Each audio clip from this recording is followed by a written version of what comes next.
Hey, what's going on? It's Bill Burr, and it's time for the Thursday afternoon, just before Friday, Monday morning podcast. And I'm just checking in on you. Seeing how you doing. How your life's working out. How you been since Monday? If you listen all the time. Why do I have this fucking hat on? All right. Sorry. Anyway. Old Freckles, COVID negative. Negator. Negative. So there you go. There you have it. I am part of the statistics. And I got both shots, and I got the booster, so I didn't even know I fucking had it. Unless I tested. Then I tested, and I realized I had it. I thought I just had a little scratchy throat there, which happens from time to time. But I am calling it the shot from now on. It's not a vaccine. Let me look up a definition of a vaccine. Vaccine. Doesn't that mean you get it once and then you can't get the shit? Although I know it was for the 19, not the Omicron. It was for the Star Wars version, not the Empire Strikes Back. Vaccine definition. A substance used to simulate the production of antibodies and provide immunity against one of several diseases, prepared from the causative agent of the disease, its product, or a synthetic substitute treated to act as an antigen without inducing the disease. Okay, so it isn't just you get it, you're done. How long should vaccines... Oh, wait, I got one.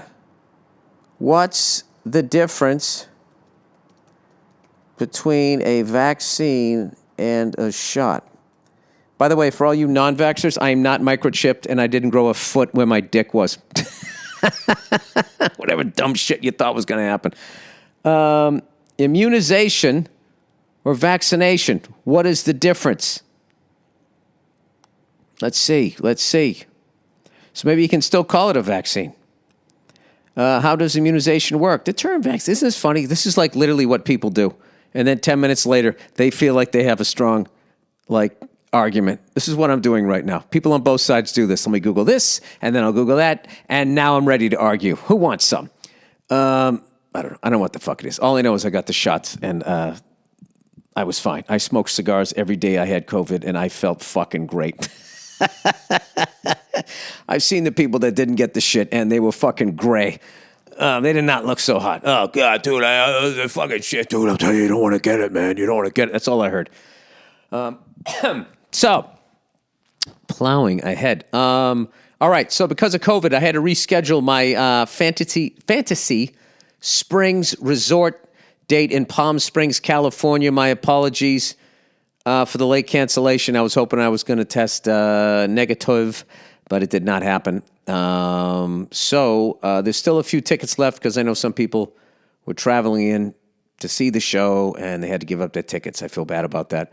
You can go to billburr.com to get for the ticket links. There's some left. Once again, my apologies to people. I don't know. I mean, it was beyond my control. Yeah. So there you go. By the way, so even though I've been really busy lately, I'm trying to put this project together out here. I'm out in Hollywood, people. I'm developing a project. I actually got to watch the third period of the Bruins versus the Kraken. Look out for the Kraken. They're kind of a piece of shit team. They're not fast, so they just try to injure you. It kind of seems how they play. Kind of a throwback team. They don't have any wheels. They're an expansion team, so it's like, all right, you're faster than we are, so I guess boarding is on the fucking... It's on the plate. I don't know. At the last second, he turned, so it wasn't... And then I watched the Celtics the last quarter and a half of them beating the Hornets, just letting the Hornets hanging around. Hornets just kept playing, and we kind of felt like we had them beat.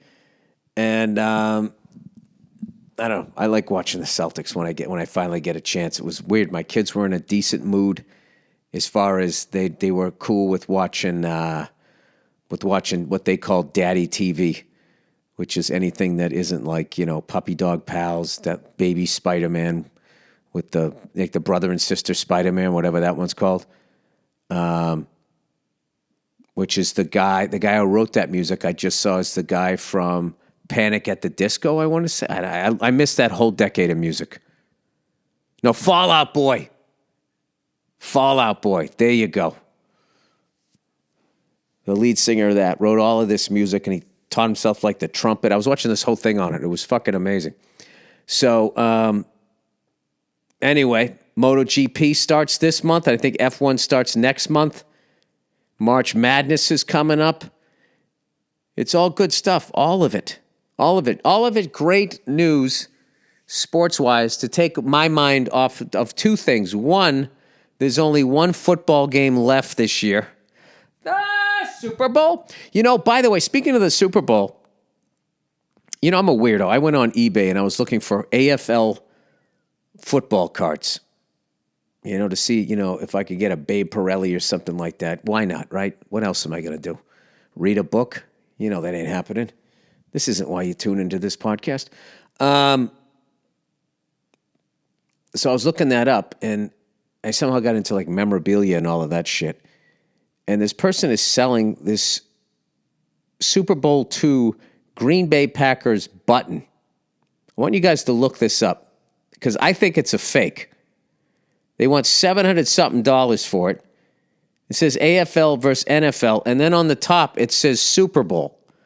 Now, as far as my knowledge of NFL football, the first two games were called the NFL-AFL championship game. It was not called the Super Bowl until Super Bowl III. And then retroactively, historically, they called the first two AFL-NFL championship games Super Bowl I and Super Bowl II. But they were not called that. And I don't even think that the phrase was even coined until then. So I'm sitting there going like, wait a minute, is this a fake? I was all excited like I was a sleuth. And that maybe I could have a side career on fake sports memorabilia because I have all this fucking useless knowledge about that shit. Like, you ever remember watching like Pawn Stars and they'd have those experts come in on shit? Or I like watching stuff where people tell if it's like a fake Cuban cigar or not. That's a big one for me. I like when I see fake guitars.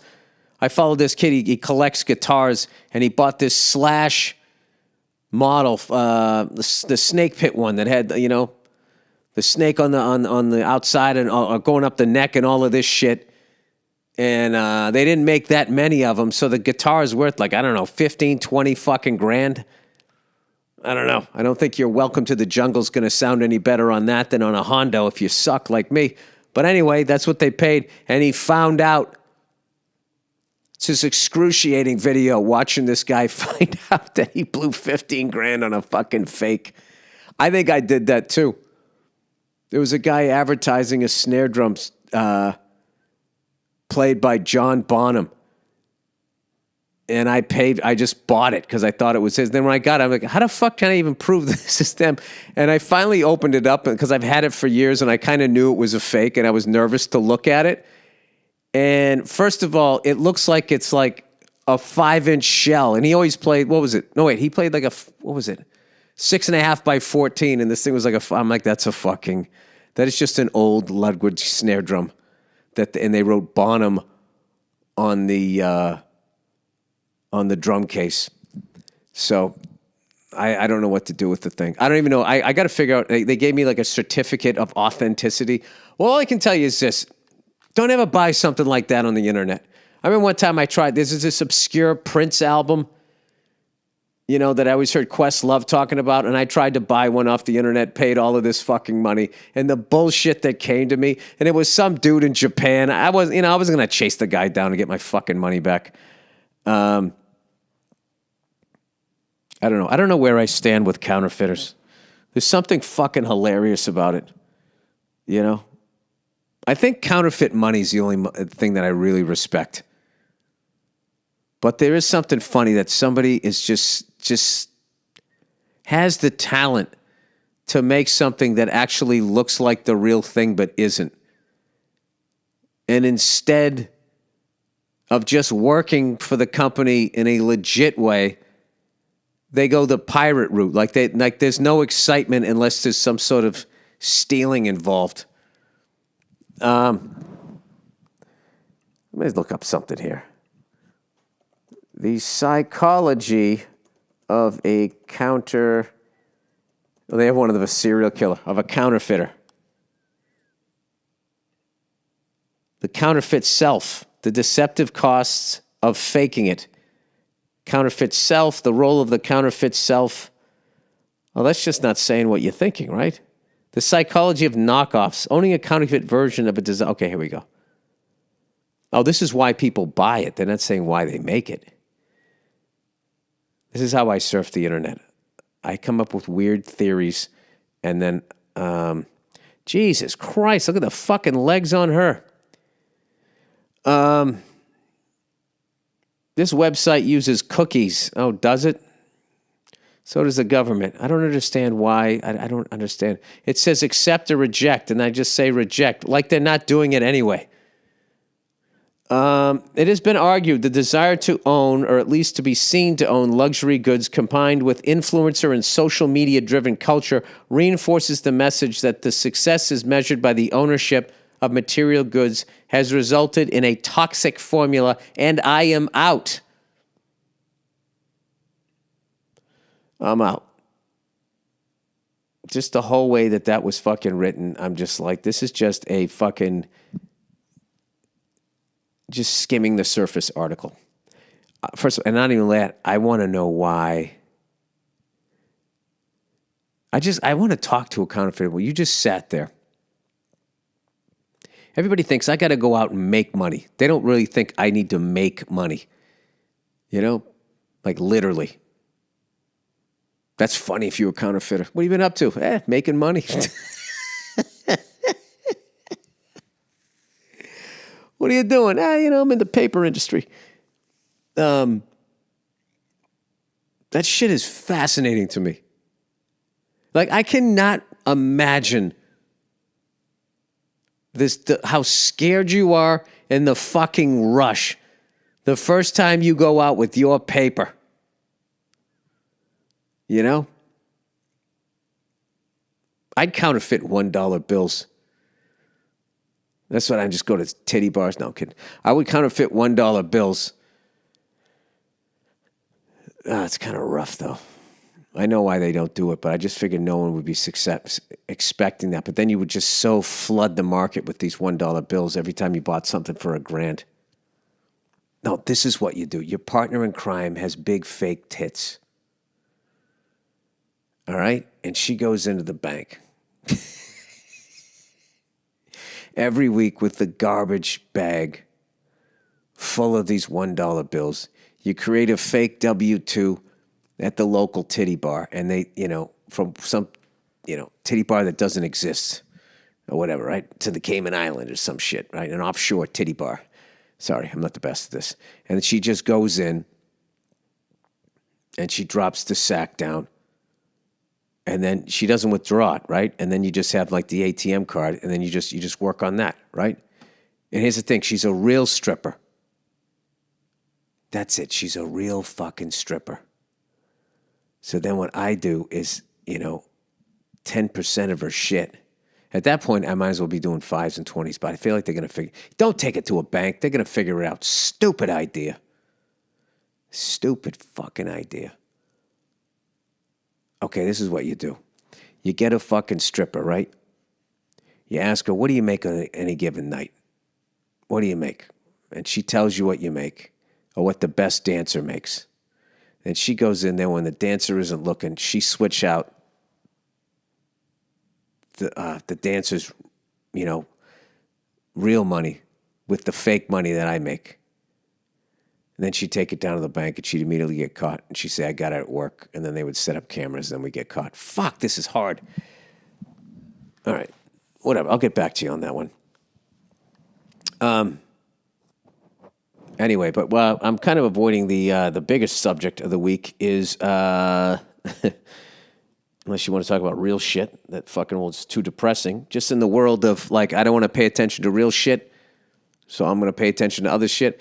Tom Brady, the greatest NFL quarterback of all time. Not only does he call it quits, he does it in such a classy way, I thought. Didn't make a big to-do about it or any of that shit. Nobody knew it was his last game. Just announces it on was it Instagram or some shit?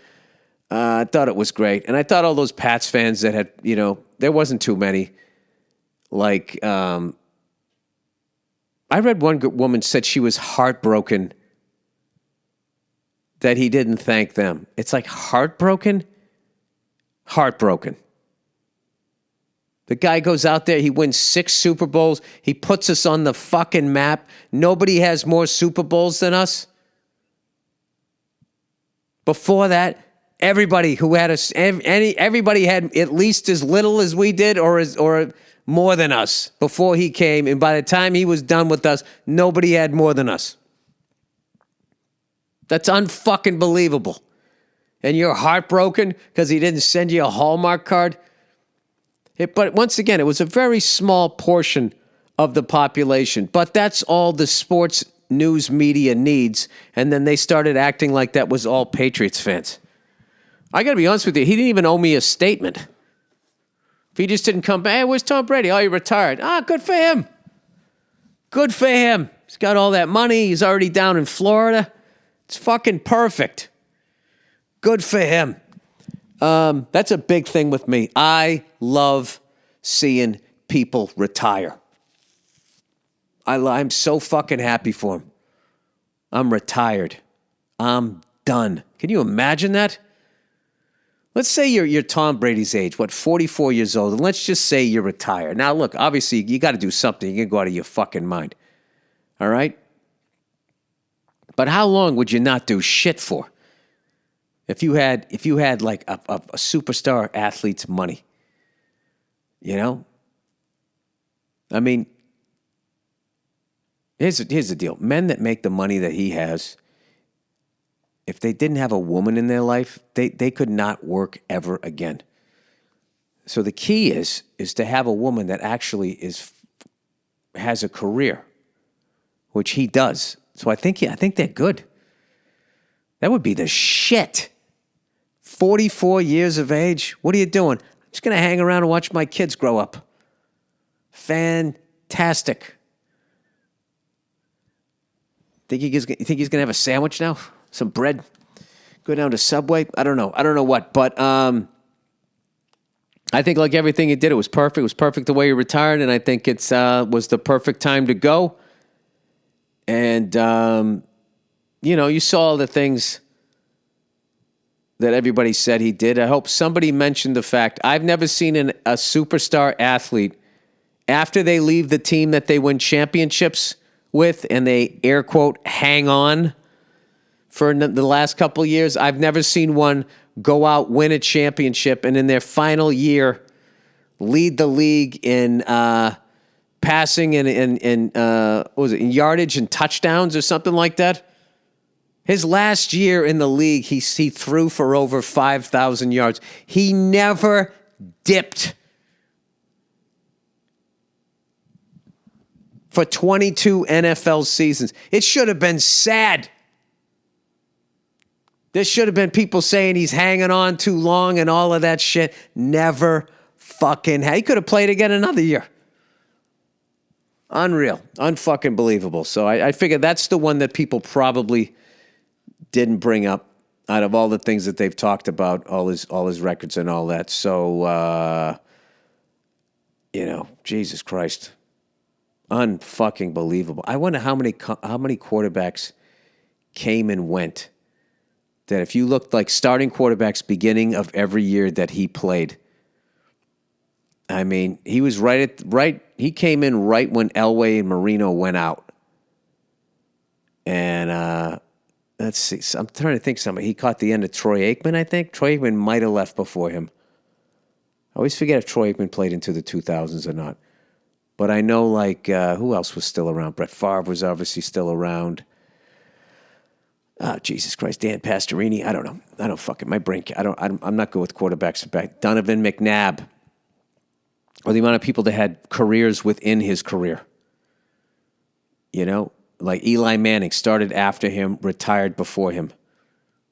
Peyton Manning started a few years before, and then like I think Brady played like another 7 seasons beyond it. The longevity is incredible. I'm predicting he's going to make a whole bunch of money off that TB12 just within professional athletes, because I think all of them, no one wants to retire, and you want to stay competitive. He's got some sort of system going on over there that seems to work. Who knows? Maybe I'll do TB12 and finally fix my fucking shoulders. All right, with that, let's read. So congratulations, Tom Brady. You did everything. And as a Pats fan, it was so awesome to see you go out on such a high note. And I'm really happy for you that you're retired and you don't have to deal with any more bullshit. All right. I got one read this week. Butcher Box, everyone. Butcher Box. Meal prepping is difficult. Butcher Box makes it easy. Butcher Box is a subscription service that takes the guesswork out of finding high-quality meat. Butcher Box sources their meat from partners with the highest standards for quality beef. No more searching the grocery store for 100% grass-fed beef, free-range organic chicken, and wild-caught seafood. You don't know what it's going to do. And more. Their sourcing decisions are made holistically, keeping the farmer, the planet, the animal, and your family in mind. I love knowing that I'm putting quality food out for my family. Every month, Butcher Box ships and I'll be honest with you, I don't even think what I'm doing here.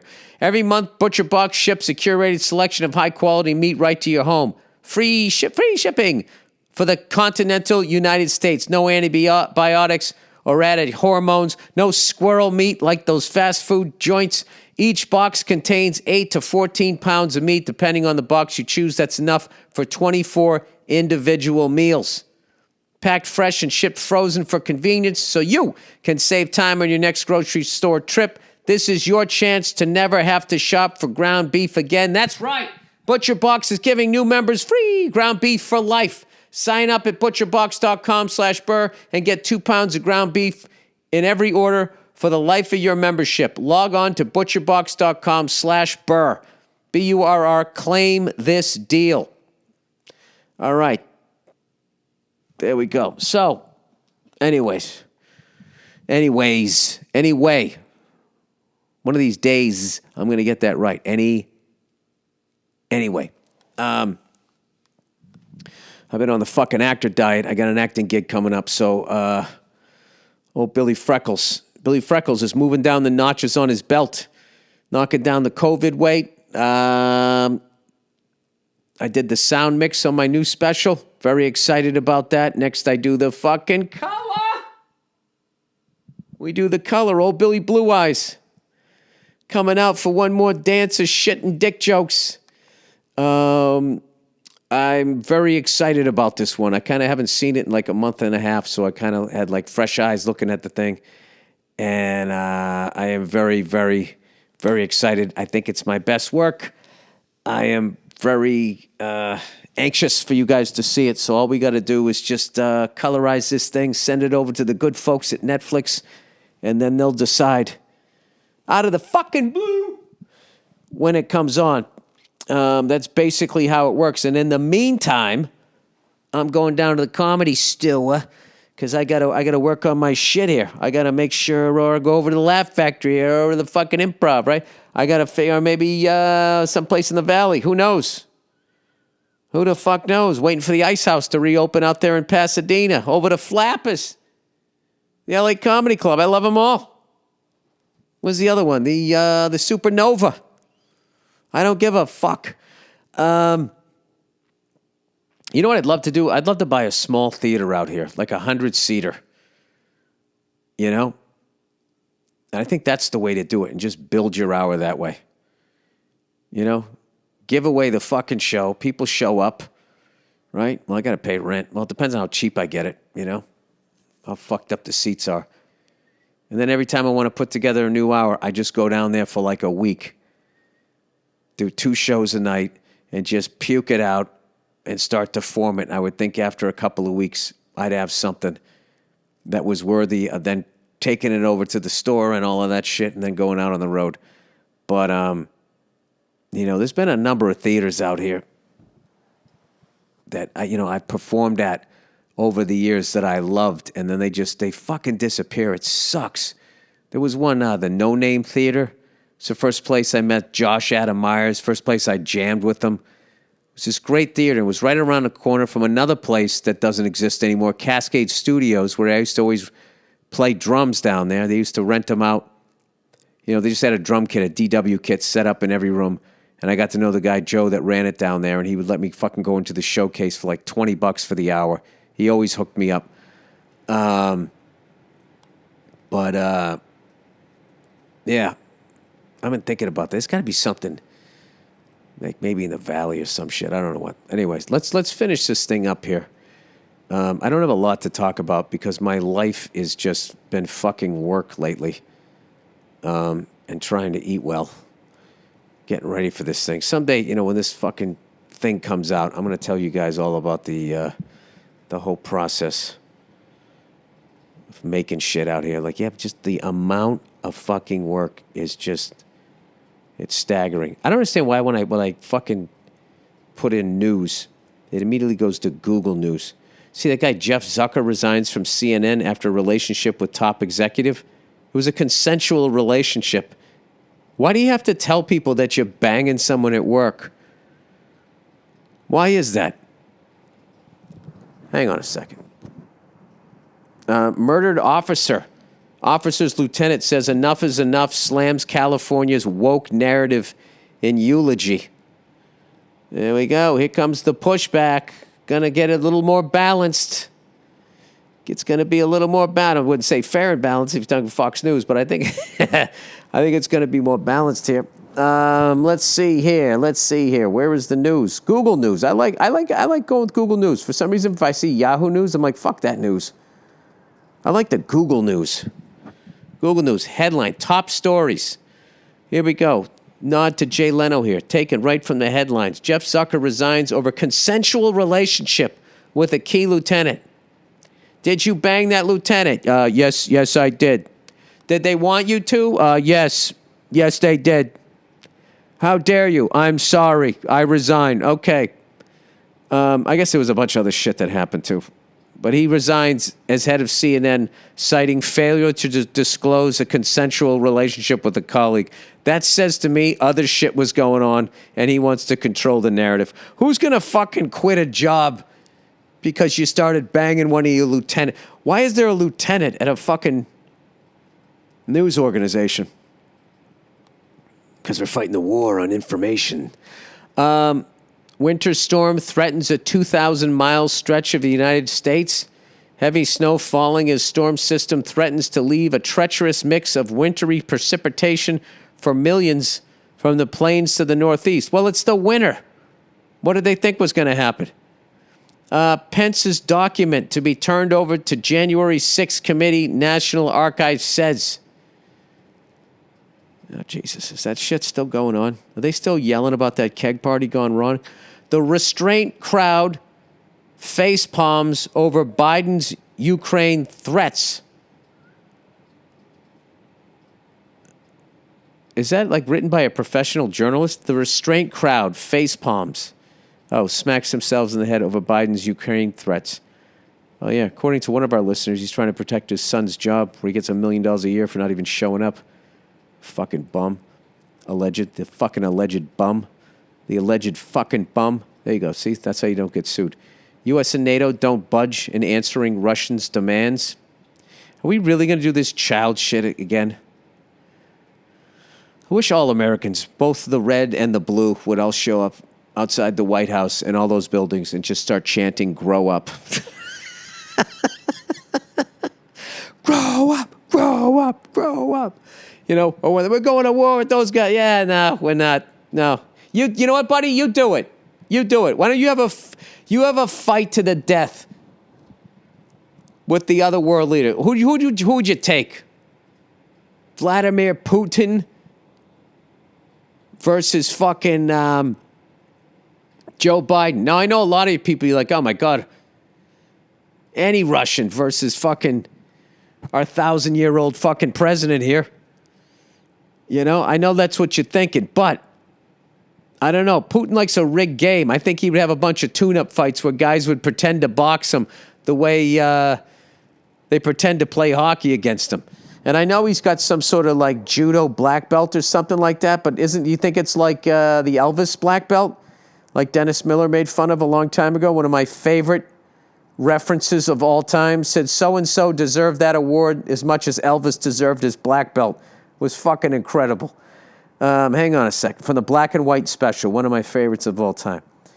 Vladimir Putin martial arts. Let's see what he's got. What type of martial arts does Putin know? He's educated in the ancient form of poison mist sprayed at you when you have a heart attack. What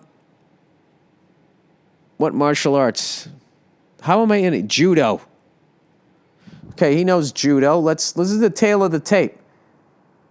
I'm going to do the whole fucking HBO thing. Vladimir Putin, height, weight.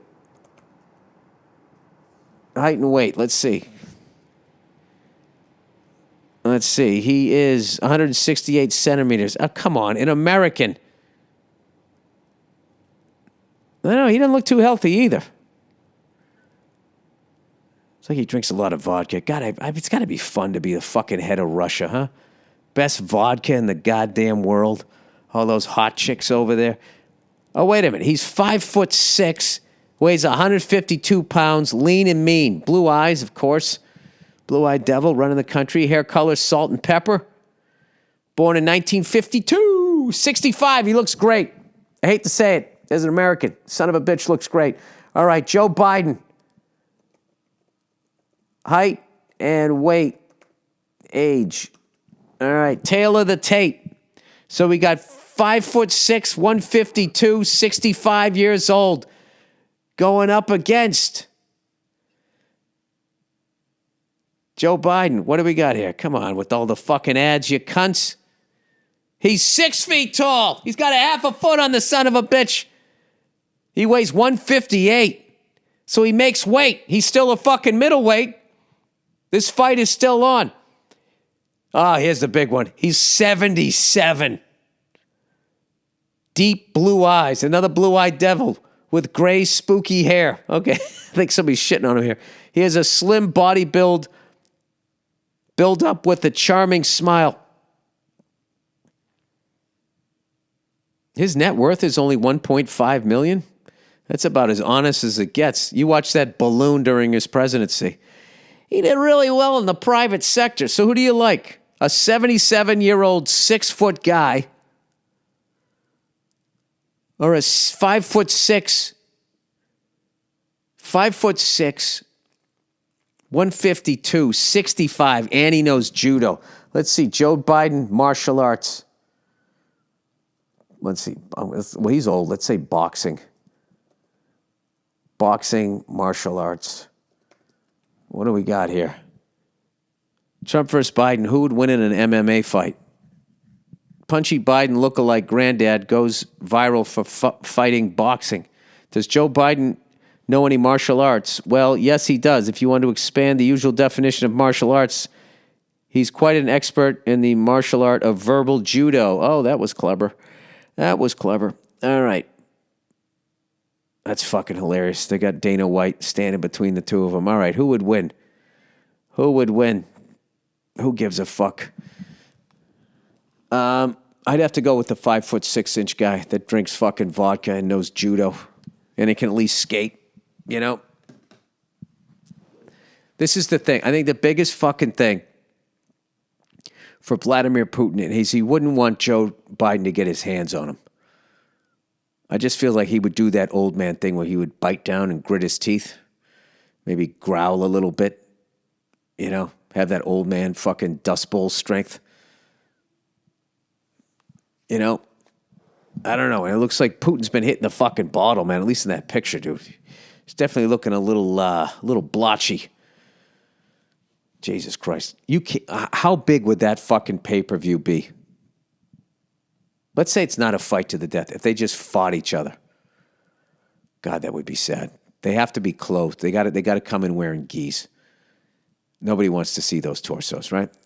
All right, I don't even know what the fuck I'm talking about at this point. Wait, I got one for you guys. Anybody out there got like a degree in what do they call it? What was that stupid degree where you studied government in college? All right, I want you to rank the world leaders as far as the toughest. If they had to get in the octagon, like I want you to make up a bracket, and I want you to tell me who's going to win and why. And if you guys want to weigh in, tell me who's your Duke, who's your UCLA, who's your Kentucky. I got to admit, like back in the day, like it's weird. There's a difference between being ruthless and putting people to death and then actually fighting somebody, you know? Because old Fatty Cake's out there in North Korea, right? I mean, I heard he fed his uncle to dogs, like naked, because he thought he was trying to betray him. But that might also be U.S. propaganda. Who knows? Who the fuck knows, right? But that guy, like, I don't know if he's ever fucking whacked anybody. So that's a big thing with me. You know, as far as the intangibles, if you got a couple of kills under your belt, you know, age, obviously. Like Saddam Hussein would have been a good guy to bet on. You know, like that guy seems like he would like, you know, just imagine him with his eyes all fucking wide like the Undertaker, man. Like that would be some scary shit, you know. That full head of hair and that fucking Magnum PI mustache coming at you. You know, in a perfect world, when they all like would get like overthrown, they would then join this fucking over 60 wrestling thing, like Wrestling Federation, and Vince McMahon could have it. You know, over 65, like it's 60. If you make it to 65 without getting whacked, right, you automatically should have to step down as the leader of a country, and then you just join that Wrestling Federation. That's how you earn your money rather than going on a speech tour. That's how you get your mansion in Martha's Vineyard. You know, I got one other show idea for you guys. All right? You know that show Big Brother? You do the canceled celebrity version of that. And you have Dr. Drew host it, and you have all these canceled celebrities go in there, and the whole competition is they have to become like better people. And in the end, you got to figure out who's not lying, who actually gives a shit that, you know, they did whatever they did. They're not all going to be gems people. All right, whatever. Can you tell I'm overtired? I don't give a fuck. All right. Once again, congratulations to Tom Brady. Unbelievable career. Just unbelievable. And thank you, football gods, for bringing him to New England. I don't think you're ever going to see a run like that again for that long and that many titles. And if someone's going to do, I would love to see that get broken because I love seeing greatness. And hopefully the guy plays for the Pats. All right, that's it. Everybody, who do you like? Who do you like in the Super Bowl? The spread came out. It's only 3 points. I think the Rams are favored by 3. I don't know. I got this weird fucking feeling about the Bengals. I just have a weird feeling that they're going to do it. I don't know why. Verzi's got me thinking about their offensive line. I have no idea. But anyways, that's the podcast. Listen to the BetMGM segment. There is not one this week because there's no game. So just enjoy the music and enjoy this next half hour of a bonus Thursday afternoon, just before Friday, Monday morning podcast. Have a great weekend. And thank you to everybody who switched your plans to come out to my Fantasy Spring States. I'm going to go extra hard on that show. All right, that's it. I'll see you.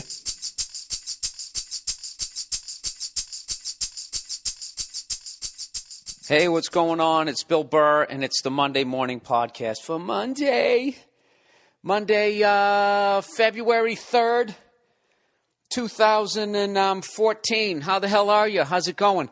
I'm a little bit handicapped this week because my internet isn't working. I don't know why. I don't know what happened. I hit the little reset button. You know, you take out the little pin and you stick it in the side. You do a little fucking 5 count and you sit there staring at the goddamn lights. Blinky, blinky, blinky. And then what happens? Huh? It's supposed to all be good. Well, not this week. I don't have any. So if you think my reading is bad when I'm reading it off a nice giant computer screen, wait till you hear this week when I'm reading off my fucking iPhone. Oh, wait till you hear it. Spoiler alert! All right, well, let's get down to it. How about that fucking Super Bowl? Was that awesome or what? I'm speaking as a Patriots fan, by the way. I got to be honest. Like, if Peyton Manning won his second Super Bowl and then he had 2 and Brady had 3, then that stupid-ass debate is going to start again, which I have not heard since Peyton lost, or I should say the Colts lost when they played the Saints, and I didn't want to fucking hear it. All right? And I love it. So all you Peyton Manning fans for all these years who've been telling me that fucking Peyton's better than Brady, look how many yards he had in fucking October. You know, it was a classic Peyton Manning stat yesterday is despite the fact that they got the living shit kicked out of him, he still set the record for most completions in a Super Bowl game, right? He completed 33 passes. 33 passes. So you got to be like, Jesus Christ, what did he throw for 500 yards? 400 at least. 33? You know what he threw for? 280 yards. That's less than 9 yards a catch. It was 8-point-something yards a catch. Dinking it, dunking down the damn field. And he got half those fucking yards in the end of the third quarter when Seattle went into like a fucking prevent, just gave him the middle of the field and gave him those 6 fucking points, which pissed me off. I wanted them to shut him out, right? It's embarrassing how much I root against Peyton because it's like it has nothing to do with the guy. I think he's a great fucking quarterback. I'm doing as I'm hating on Peyton is, if I can be, am I too white to use that expression? As I dislike Peyton Manning is it's really just all the sports fans that I've run into over the years who just, with Peyton Manning, it was always individual stats and then blaming everybody around him. The coaching, the defense, the running game, blah, blah, blah, blah, all that fucking crap. Give me a goddamn break. Give me a fucking break. Did you see that look on his face about 3/4 of the way through the first quarter? In my family, that is known as Peyton face. And that's when he starts pouting and he gets frustrated and he gets upset. And you can't have your fucking leader looking like that. Now, nobody on ESPN is going to say it. None of them are going to fucking say that shit because they fucking drop down at the stats god and suck its dick every day on fucking Sports Center. They don't watch the game, all right? None of those people on ESPN are even human beings. They walk in as human beings. Right, and then something happens. They drill into their head and they stick a chip in there, and then they just become like these, you know, like I don't even think like their lips should move. I think like their jaws should just open and close like one of those wooden puppets.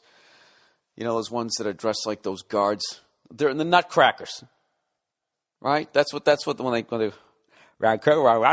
should just be doing that shit.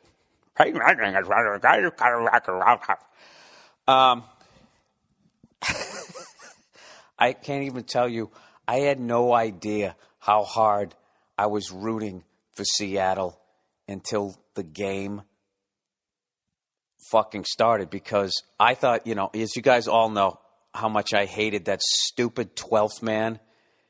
And, like, you know what would have been a great drinking game was how many times Joe Buck said, "It's really loud here," right? With the stupid sound-o-meter and all of that shit.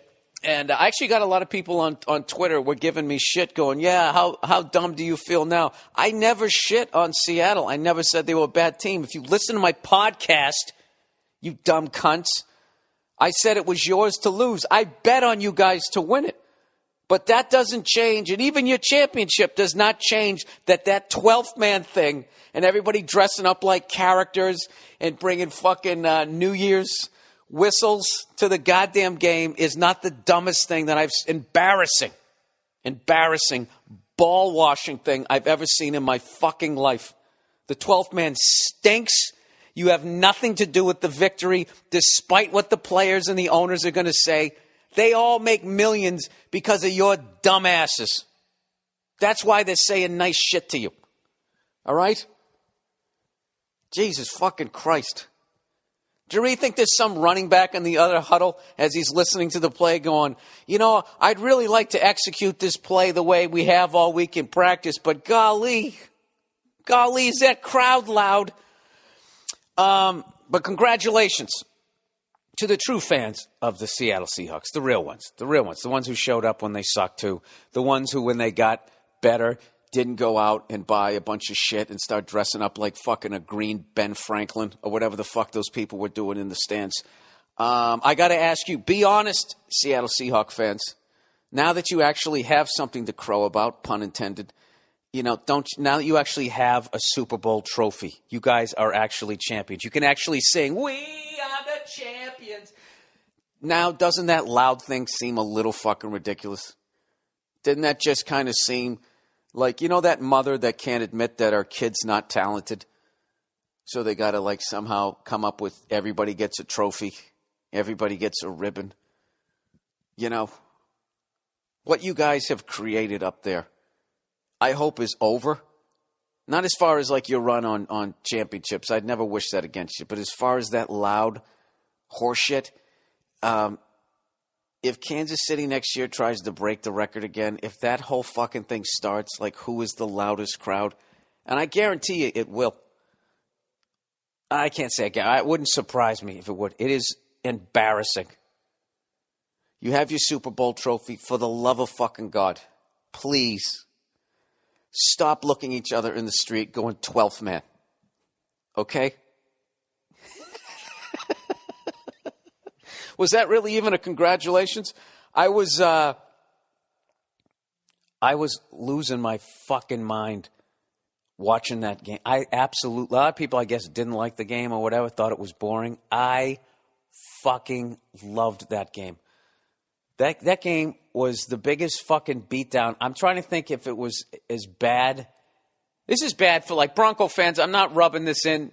This goes back to the Patriots Colts 10 fucking years ago when Brady had 3 rings and Peyton had none, and they were going, I'll tell you, but I know Brady's got the rings, but if I got to start a team, I got to build it around this guy. He's got all the intangibles, right? He's fucking losing every year in the first goddamn round. Anyways, but I hope you got, and I hope people who didn't give a fuck about the game, I hope you took my advice and you let the game go for 90 minutes. 90 minutes is the magic number. That is the magic number if you want to avoid everything and actually watch the game and be on the edge of your fucking seat, provided if it's a good game, is you let it go for 90 minutes. 90 minutes. You're hanging outside, you're drinking beers, you're doing whatever the fuck you're doing, hanging with 3-4 other people tops who are also into the game. All right, we come in, we sit down, and we just start. When everybody shut their phones off so we don't know anything, right? Press play, and then for the rest of the game, we didn't watch one commercial. We didn't have to sit through one challenge flag. Anytime anybody got hurt, we fast forward through it. We fast forward through the entire fucking halftime show. Didn't see any of it. All we saw was the game, and the second it ended, and the coaches were walking out, and they're going, all right, we'll go down to the field.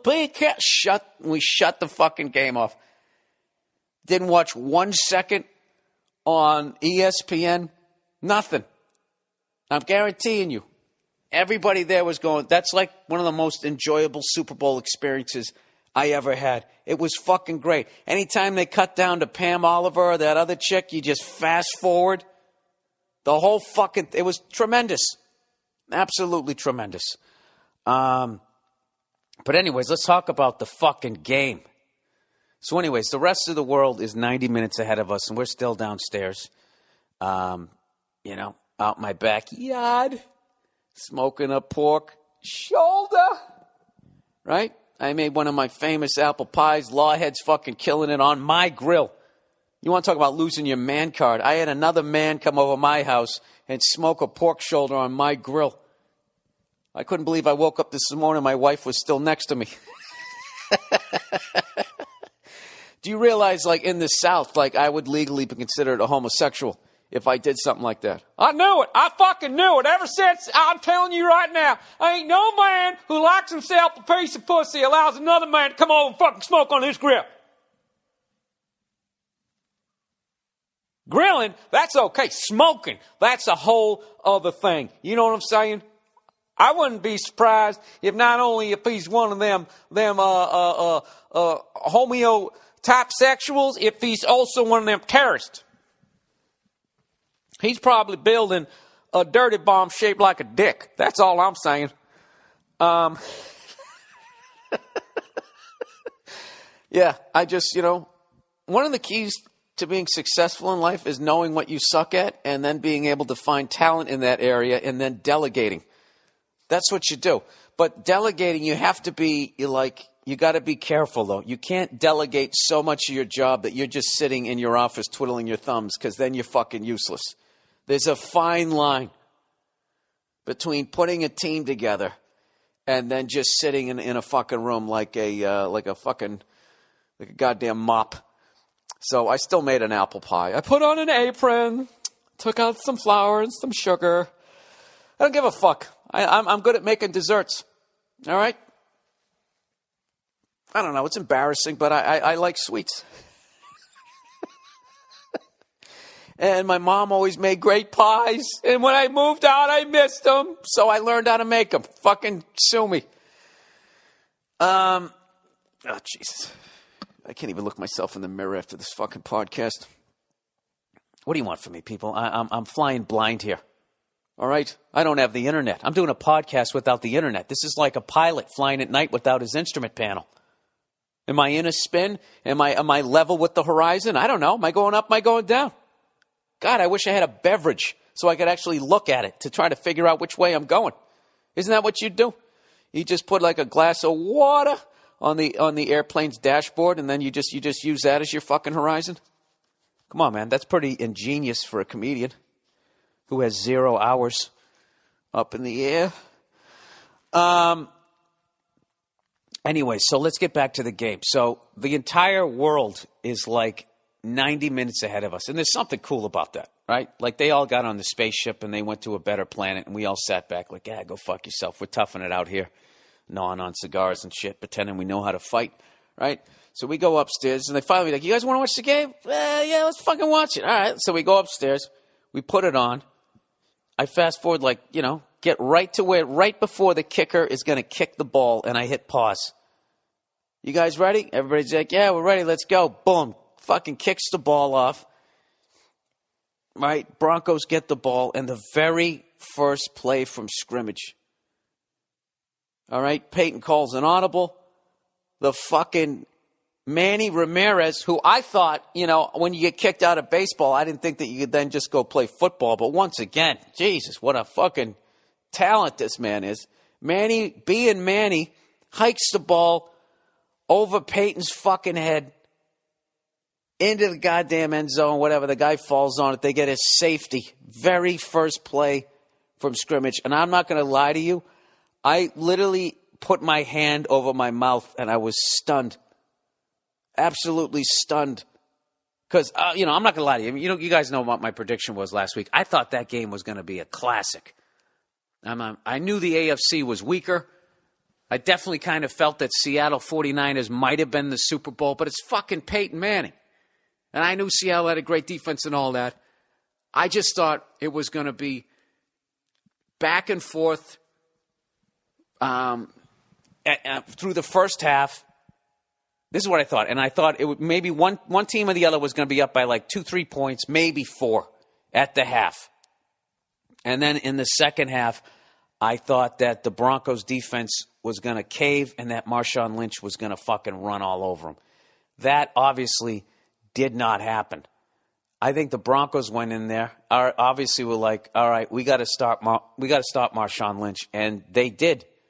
They did, and they were like, well, that Wilson guy is not playing well. If we're going to get beat by our offense, it's going to be with that guy's fucking arm.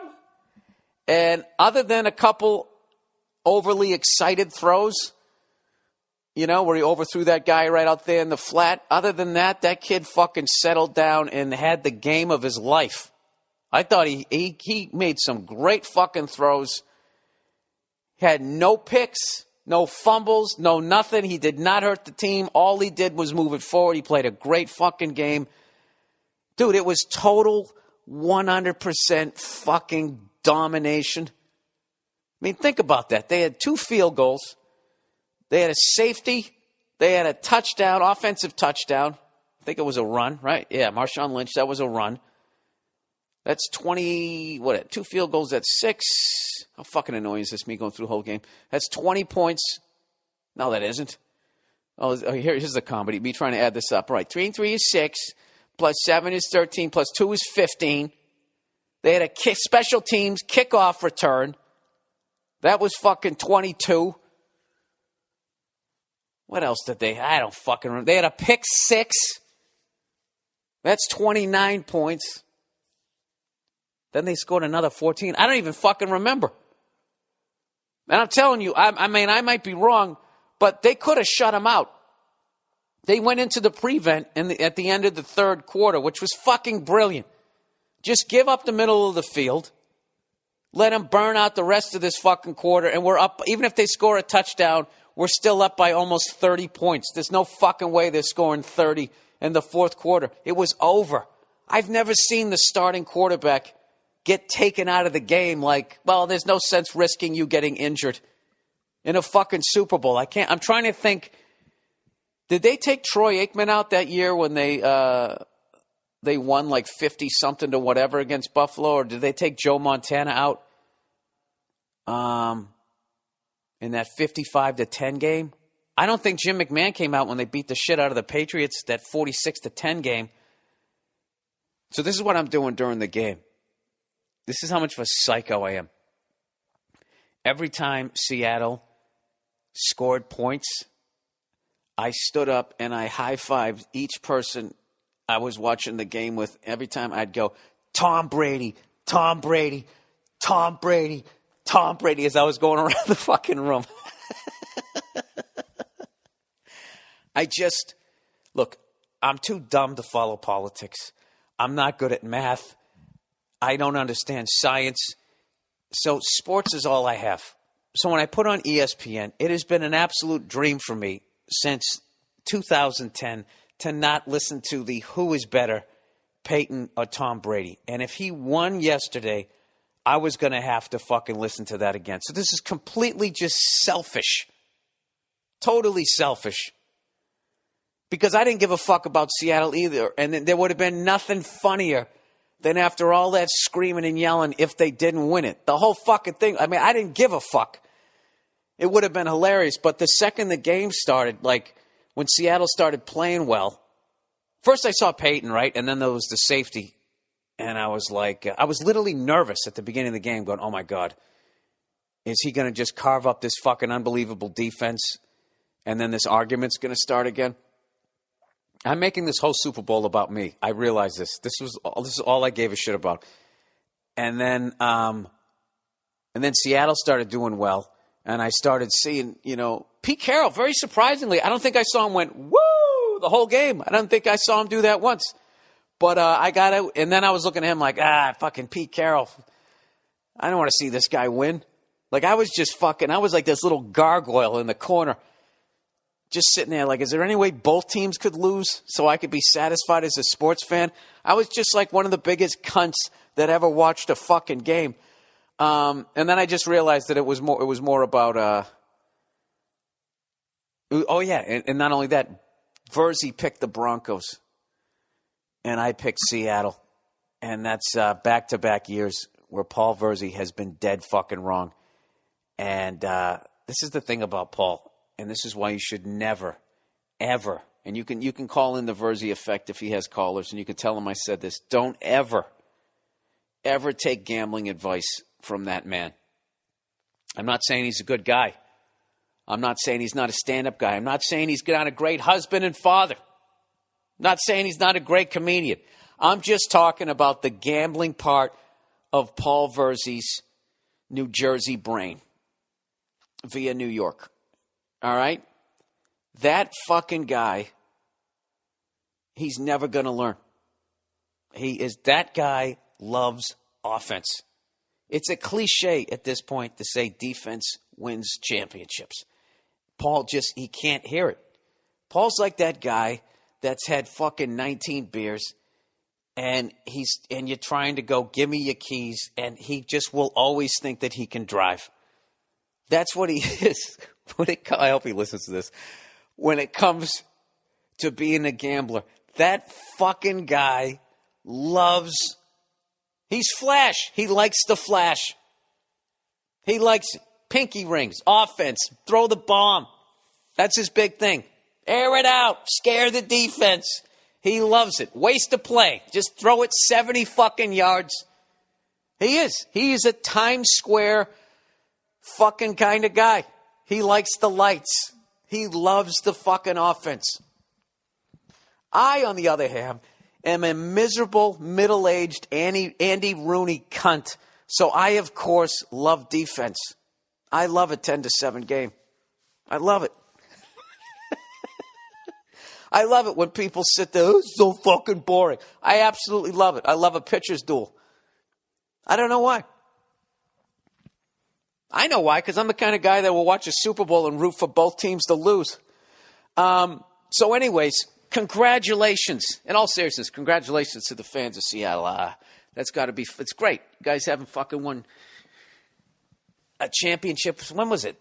Let's see, 77 was the Bullets. No, 77 was Portland. 78 was the Bullets. 79, I believe, was the Supersonics. The loudest fans. They are the loudest fans. Hey, Seattle Seahawks fans, do you ever think if you cheered that loud for the Sonics, they wouldn't have left?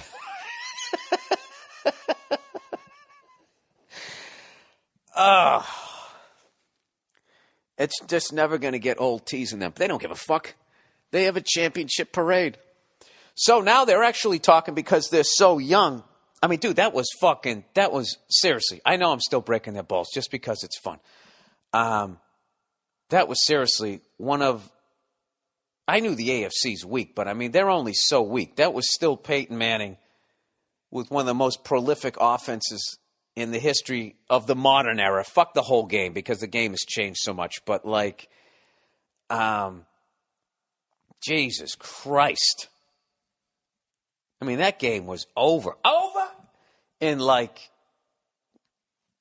even I always say it's never over. It's never over. It's never over. It was fucking over. The fucking game was over. Joe Bartnick was sitting on my couch just he started laughing in when the guy ran the fucking ball back to start the second half. Because he's sitting there going what did he say? He said, Bill, he goes, I'm glad you have money on this game because if you didn't, I would be back outside drinking. And I start laughing. And then, and as we're doing that, we're fast forwarding through all the fucking, halftime show. And as he's saying that, I'm laughing. We hit pause, everybody, bathroom break. And then we hit play. They kick the ball off and the dude starts running back and Bartnick has this high-pitched laugh. I just hear him going, ah! The guy runs the fucking thing back. Dude, it was an absolute beat. I have to think that everybody in Washington, the state of Washington, has to have laryngitis. Especially if you watched the game and you didn't miss any commercials. You just watched it like a nerd. And just sat there like a good little fucking TV viewer and you watched the whole halftime show. I mean, everybody in the state of Washington has to have laryngitis. I'm trying to think. The only disappointment you had was that you didn't shut them out.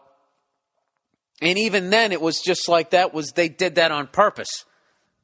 They just gave up the middle of the field. Jesus, Bill, how many fucking times are you going to... We got it. They gave up the middle of the field, you cunt. Oh... who would have thought I'd be so fucking elated to see Pete Carroll win a championship? There was a couple of fucking things this week. I didn't hear it, but I guess on Bill Simmons' podcast, he interviewed Larry Bird. And Larry Bird, they asked him who he would want to play with the most in today's NBA. And he said Kobe Bryant. Kobe Bryant. He just said, no, the guy plays hurt. He just fucking just went on and on about how awesome the guy was. So I have to retire trashing Kobe Bryant. It took Larry Bird to let me know that I was wrong. But isn't that why you listen to the podcast? Doesn't it make you feel better about yourself? You know what's so funny about it? I'm so fucking arrogant. I still don't think I'm wrong about that guy. I can't get past my blind hatred of the fucking... It's not even the Lakers. It's their fucking stupid-ass fans. God, they're dumb. They're so dumb. You just... There's like 8% of them even remotely could even explain a pick and roll. I got to tell you, if you're not from out here, you got to come down here and go to a Laker game and just sit amongst them just to see how fucking dumb they are. God, they're dumb. I mean, I'm talking like not even summer school dumb. I'm just talking about fucking learn a trade. Drive a truck dumb. Right? And I know there's people out there learning a trade right now.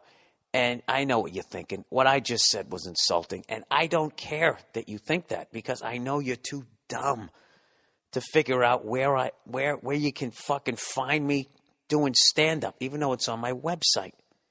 You're just too fucking stupid. I really shouldn't say shit like that because there's always one dumb fuck who takes me seriously. Do you remember last week when I was saying how Hawaii is not part of this country? Even though it is, I'm just saying it just nobody black or white looks right on that island. You have to be Hawaiian or Asian and you look fine. But we the rest of us do not look right on that island.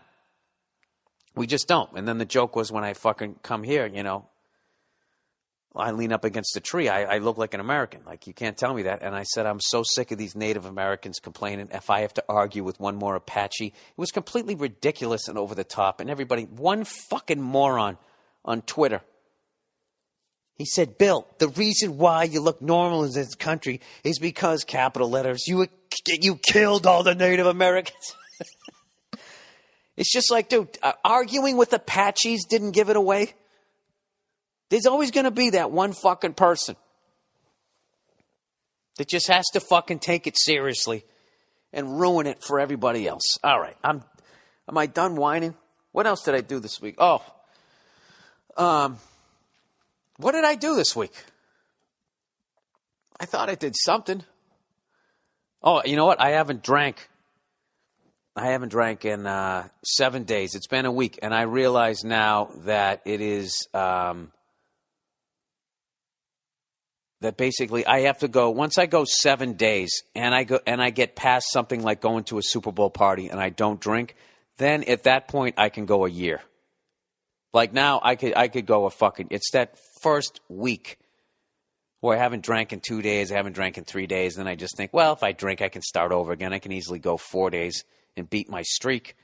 Once I get 7 days in, now I got a hitting streak going. You know, I got the hot bat here. I don't want to end the streak. I don't want to start over again at 1.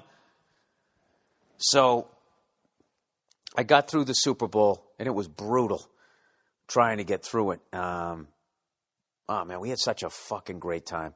And then in the end, right, because we were smoking this pork shoulder, and the last time we had the temperature too high, and by we, I mean Lawhead. This time, we/Lawhead had it lower, and it took a lot longer, which it was totally worth it. But we watched the game in like it took us 2 hours to watch the game. Just flew through the whole fucking thing. And then by the end of the game, the pork roast was ready, and the pork shoulder, I should say, was ready. And we just sat there and fucking chowed down, laughing that we missed all of the bullshit. And it was funny. Nia comes home and she's like, what'd you think of the game? We're like, yeah, we just finished it, blah, blah, blah. And then she starts talking about Bruno Mars and all that. We're like, yeah, we didn't see it. She's like, you didn't see it? Oh, my God, it was unbelievable. It's just like, no, we didn't see it. So then she goes, and we recorded the game. She goes and she rewinds it. Or fast forwards, whatever the fuck she had to do to get to it. I guess rewind? Yeah, because we watched it. Yeah, and I hit stop. Yeah, so she had to rewind back there. And she goes to put it on. And Lawhead's sitting in my living room, and it comes on, and there's this creepy fucking singing of children. And they're like, they're backlit, so all you see is their silhouettes. And they're singing like, wahoo, hore, that fucking Grinch music, whatever the fuck they were singing. Sort of holy, sort of creepy. That pedophile music. Oh, they're so innocent. Let's let them sing innocent, creepy fucking church music, right? And I look over at Lawhead and I go, hey, Jay, this is what we miss. And Jay was over in the corner and he just fucking looked up and he just made this face. He just goes, ugh. But I got to tell you, I actually watched, I watched it. Now that the game was over, I didn't give a fuck, and I actually really like Bruno Mars. I watched it. And, what a halftime show that was. That was a tremendous show. Came out with the DW Green Sparkle. Played a fucking drum solo. Oh, he was tremendous. What an entertainer. Did the James Brown's dance. Chili Peppers came out with their shirts off. I fucking called that. I called it on Conan. I did Conan this week. I said Flea was going to catch a cold because he wasn't going to wear a shirt, and he should be the only one complaining about the weather. So anyway, it was fucking a absolutely phenomenal Super Bowl Sunday, and I did not have one fucking drop of alcohol, and I feel great. And I got to be honest with you, not drinking is it's really hard right around 4 o'clock in the afternoon till about 2 in the morning. Those 10 hours are hard. The other 14 are easy. 8 of them I sleep, and I just got to get through 6 hours. But those other 10, man, I got to tell you, those are fucking brutal. But I'm a nice little streak here, so I'm going to try to go until my Canadian tour. And then once, the Canadian tour starts, I mean, they got Cuban cigars up there. They got, it's just going to be, it's going to be cold. Who wants a heater? So whatever. So I'm going to, what's funny, as I overheard somebody who wasn't a doctor say that that basically to cleanse your liver, it takes 42 days to cleanse your liver. So like an idiot, I just don't drink for 42 days, thinking I'm cleansing my liver as I'm putting in all these fucking, I'll eat at McDonald's once, or I'll fucking just be eating processed fucking food. I'm not cleansing my liver. But at least I got the alcohol out of there, right? I'll drink a little water with some lemon. I do what I try to do, but Anyways, let's get to some advertising this week, everybody. All right, this next advertising is going to be called Bill Tries to Read on his fucking cell phone here. All right, let's bring this up. All right, live reads. Oh, Jesus, will you look who's back? It's our old friends, Sherry's Berries. Ah, Jesus, they came back. They were good sports. All right, let's read this homoerotic / homophobic copy. Let's see how it is this time. Sherry's Berries, everybody. What's the worst Valentine's gift you have ever been given or received? Talk about how much trouble it got you in being in the doghouse. Oh, is that what I'm supposed to do? I'm supposed to make something up? Hey, Sherry, I give great gifts. I hate, why do advertisers have, talk about how much trouble it got you. Boy, oh boy, I remember one year I got my girlfriend a lawnmower. What was I thinking? Oh, Jesus. Anyways, look, who's kidding who? You don't have a lot of money. Just get him some fruit dumped in chocolate. All right? Don't make a mistake again. Order Sherry's Berries now for guaranteed gift satisfaction. Giant, freshly dripped strawberries from Sherry's Berries, starting at $19.99. That's an over 40% savings. Like anybody knows what the market is for chocolate-covered fruit. Jesus, that's down 40%. Or double the berries for just $10 more. You just need my code, Burr, B-U-R-R, when you order. Dipped in white milk and dark chocolatey goodness. Topped with chocolate chips. I don't know why this is so funny to me. decorative swizzle or nuts. 40% off from Sherry's Berries. Enormous, romantic, fresh, juicy, mouth-watering berries. Please use this time to tell your listeners about the personal experience. How did the berries taste? How did they look? How did your recipients react? What the fuck is a recipient? Recipient? What the fuck? All right, fuck it. Have you ordered berries for your sweetheart yet? Here's the only way to get this amazing Valentine's Day deal. Giant, freshly dipped strawberries starting at $19.99. Or double the berries for just $10 more. Visit berries.com. Please spell out the word. BERRIES.com. Click on the microphone in the top right-hand corner and type in Burr. Go to berries.com. Click on the microphone and type in Burr. Order today.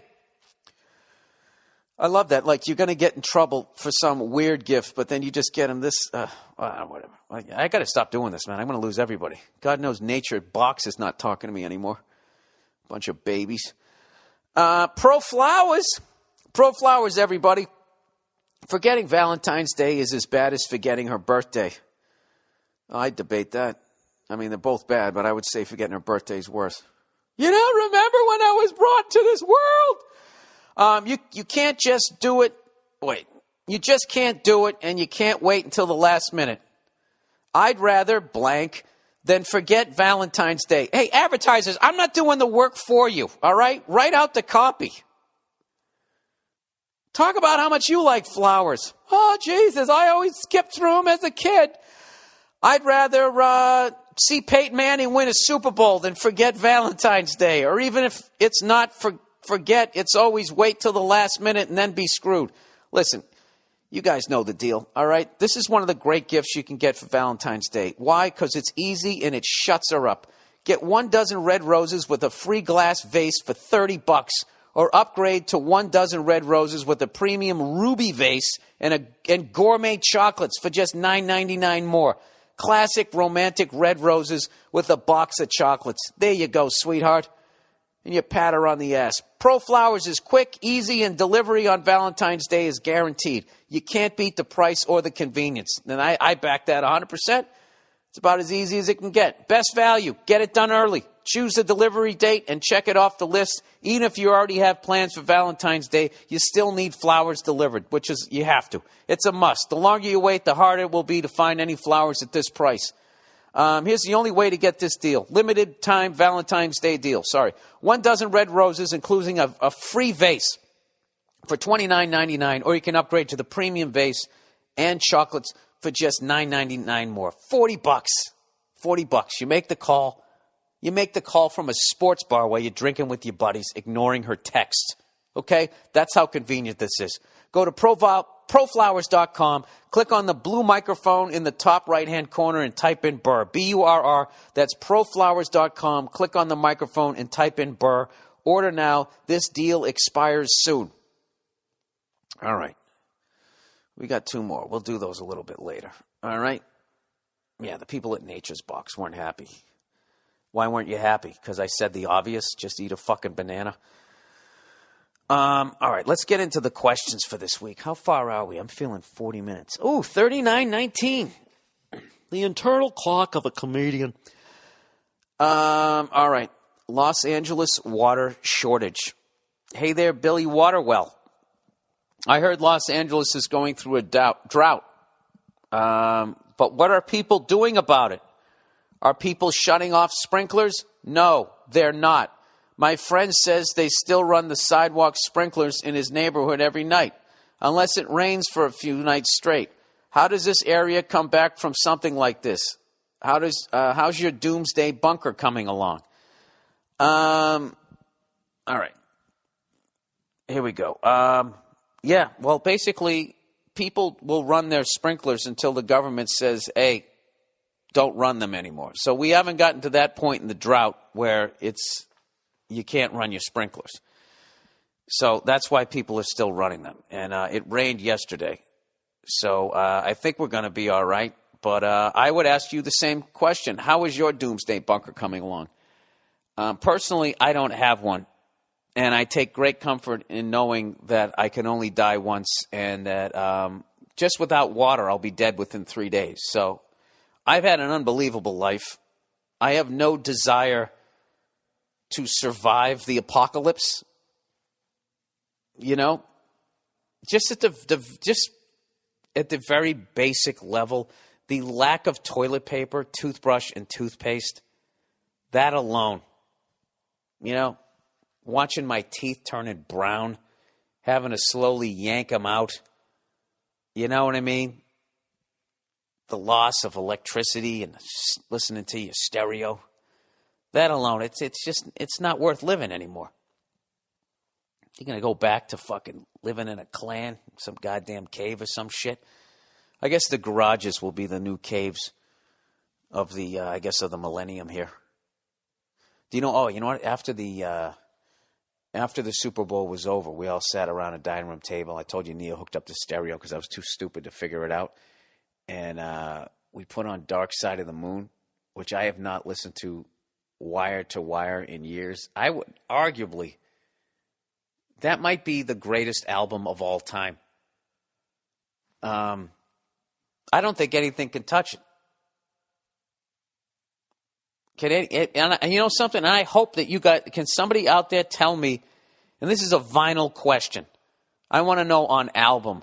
Is there a better album to put the headphones on, laying there in the dark, and just listening to that album? And if you're young right now and your whole life has been digital downloads and all that, I highly urge that you get a stereo and you buy that album. Put the fucking lights out and put the headphones on. You have to experience it. Like that's, you know, we were actually, it was a bunch of old people there, you know, my age and a little bit younger and older or whatever. And we were talking about how fucking great the album was because nobody had heard it in a while. And someone there was just sitting there going like, that's what you did. Like back in the day, like your parents would be like, where you going? I'm going upstairs to listen to music. Like you just listened to music. You weren't on a fucking treadmill doing you did listen to the radio in the car or whatever, but it was different. You didn't have like your whole fucking playlist and Bluetooth and talking on the phone. It was an activity. Like, hey man, I got the new whatever record. You want to come over and listen to it? And everyone would sit on the floor and do some drugs, man. And you'd put on the fucking album. I miss that. I never had that level. I never did the drug thing.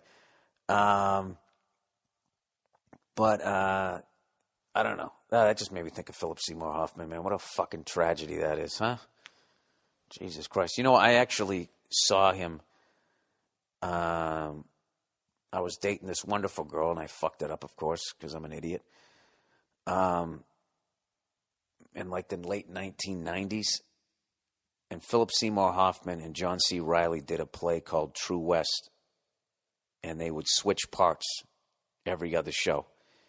And I went down with the woman I was dating at the time. She said, we got to go see this. And I was just like, I don't want to go see some artsy play, right? I was too busy doing stand-up. And she's like, no, you got to fucking see this thing. And went down and got to see both of them, of course, were unbelievable. And it's just the fucking worst. It's the worst. If I've learned anything in this business, as I've gained a respect for addiction and just, I don't know, just how fucking powerful that is. You know, I actually, in a way, with booze. Like I'm trying to think the last time, maybe like in November, I went longer than 7 days, but even then I fucked up after 10 days. And I was talking to DeRose. Oh man, we went over to DeRose's apartment the other night. Me, Keith Robinson, DeRose. I'm naming a lot of names here. I usually don't do this shit, but we got into this fucking debate. I don't want to do this because you guys are going to blow up Joe's fucking Twitter, and he gets all fucking sensitive about that shit. But me and Joe are going to be doing Uninformed again. We have to have the debate. It was basically, it's centered around a certain artist and his unbelievable young wife and whether or not this person was a creep or not. And, oh, did it get heated.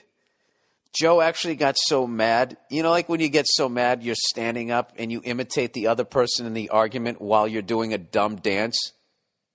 Like, I know what you're going to say. Oh, what about that? He started doing this dance and everyone started laughing at him. It was fucking, I mean, it started at 1 a.m. I finally had to leave. I was like, I have a dog. I got to go home, okay? I got to take my dog out. I think I left a little bit after 2, and I guess it kept going. Of course, the next day we fucking laughed about it, but God damn it, another fucking great guy. When was the last time? Well, I guess sometimes somebody who stinks overdoses. You don't want to fucking wish that on anybody, but everybody's talking about Philip Seymour Hoffman's amazing movies to talk about how great he is. How about how awesome he was in Twister?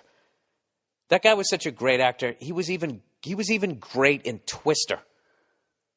I remember the first time I saw him was in Scent of a Woman, and all I remember was like, who is that actor? When he was sitting at that table and they had the council there for the school. I can never remember what the fucking movies are about. And it was all the shit that he was doing when he wasn't speaking. Or like in Boogie Nights, how subtly they let you on that his character was gay. When he was holding on to that clipboard and he was biting on that pen, the total phallic fucking... he came up with that shit. Then I also loved the way he was standing in one of those scenes. He had like his right arm was down and then his left arm was across his body grabbing onto like his right elbow or vice versa, which I remember was like how many kids who were really insecure used to stand like, when you were a kid, you'd size kids up. And I remember whenever I saw a kid standing like that, I'd be like, all right, I don't have to worry about that kid trying to fucking kick the shit out of me.